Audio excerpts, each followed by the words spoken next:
Okay, well, good morning, everybody. Welcome to River State. Okay, so basically, it needs to be clear first that different strategies we're going to be discussing in the few minutes we have.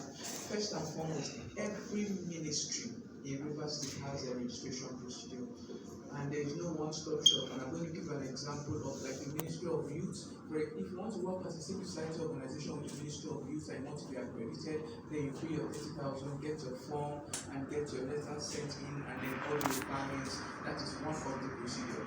Different applications are available for different ministries. Okay, but a time was in the year 2000, 1990, between 1990 to 2000, and between 2000 and 2012 or thereabout, you see that the Ministry of Women Affairs and Social Welfare, when then they consider that NGOs dealt mostly with welfare issues, blind children and all those things. So you discover that it was a central hub for registration, and at that point, when you go in to register, you submit your constitution, submit all the things that concern your organization with a formal letter, you send it in, you pay for the form that is filled. After that, they will do the office verification, and then they will check all those things before you now pay the final fee for registration processes, which is renewable.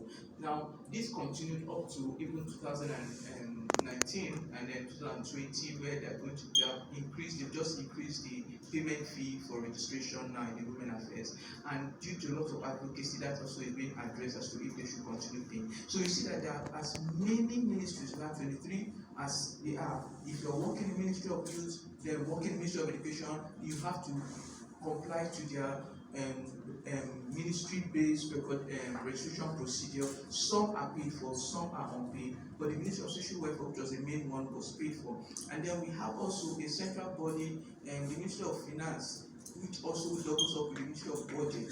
Now, the Ministry of Budget was known, Budget and Economic Planning has been known as a ministry that registered donor agencies and intervention, donor activity, mainstreaming donors' intentions into state activities. And so the process, which I'm sure Jumika will also mention, which we're pursuing now, is to also mainstream CSO registration in that platform where you're not going to be required to pay, but expected to submit all your documentation, expression of interest to be known as an organization operating in River State, and also enter the database of River State Budget and Economic Planning, which will now be sent out to the River State government to be added as part of the investment that comes into River State as a central point. So that one-stop shop is also being put together.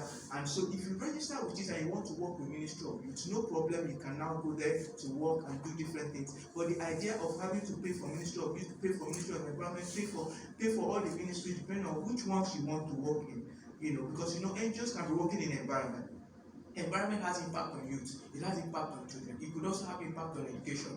You see, so in so much that you want to carry out the activity in those ministries, you have to comply to the local registration requirements, and this is something that we are also tackling. But for the generality of the registration, Ministry of Budget and Economic Planning is one of the non-paying ministries for civil societies, and we're looking at it as a landing point for civil society registration. So since 1956 till date, for a long time, Ministry of Social Welfare had a lead in that because they considered NGOs to be, welfare institutions and organizations. And I can see from all our faces, of course, that we have gone beyond just offering orphanage services and all those things. And now we are going to be sent into professional established ministries to register different activities. So that is exactly what is going on in River State now.